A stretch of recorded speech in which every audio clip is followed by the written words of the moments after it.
Hey, I'm Alan at the plant farm here in Spokane, Washington. It could be that this week that you ordered one of our prayer plant selections, and we have a number of them here. In fact, I've been doing houseplants for a long time.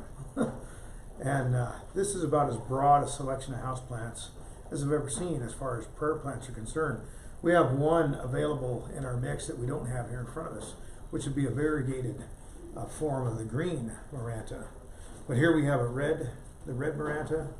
We have a little mini Maranta. And it could be that this week you ordered one of the lemon lime Marantas.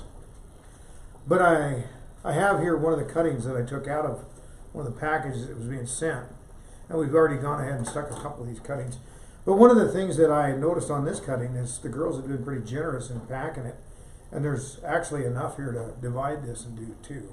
So I think I'm going to do that and show you how. So I've included right here in the midst of it, the part of the plant, there's still a node here.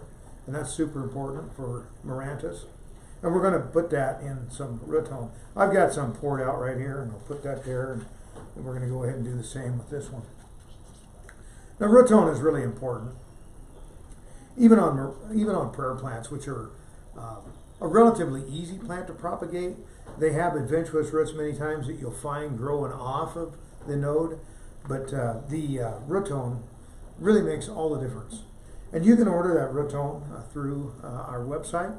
And here's one particular brand of it right here. It's possible that you could buy root tone at a nearby garden center to you if you don't have it. So, not too difficult. And you notice in this one here, it's a larger cutting. So I went ahead and stuck a couple of cuttings in this 4-inch pot. I'm going to use a small pot like this. If you were propagating there at home, it would be more than likely you use a little smaller pot. We'll just put that cutting right in here like that.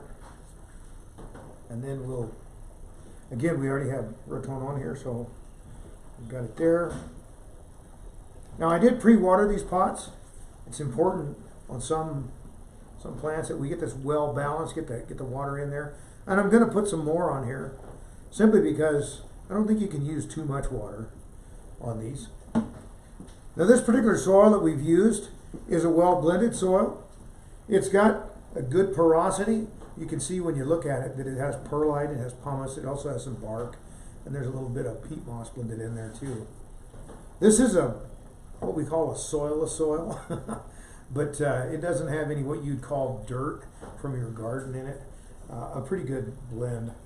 And then the final thing, for your own purposes there at home, to be successful in any of our houseplant propagation, and I use that term pretty loosely, we're going to want to put this in a high humidity environment. And the simplest way to do that in your home is just to use the Ziploc bag that it came in.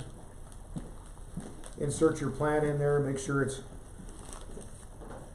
got good contact with the soil. And there's a little difficulty with this large leaf because it wants to keep popping out.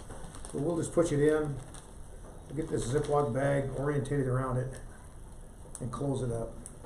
Now keep an eye on it, but you'll find that the Ziploc allows us to collect humidity. And I would think about 3 weeks in your windowsill, you will begin to see some good root formation on this plant, and shortly thereafter you'll see new growth coming at the growth tip. I'm Alan at the Spokane Plant Farm, and I hope you enjoy your adventures in propagation.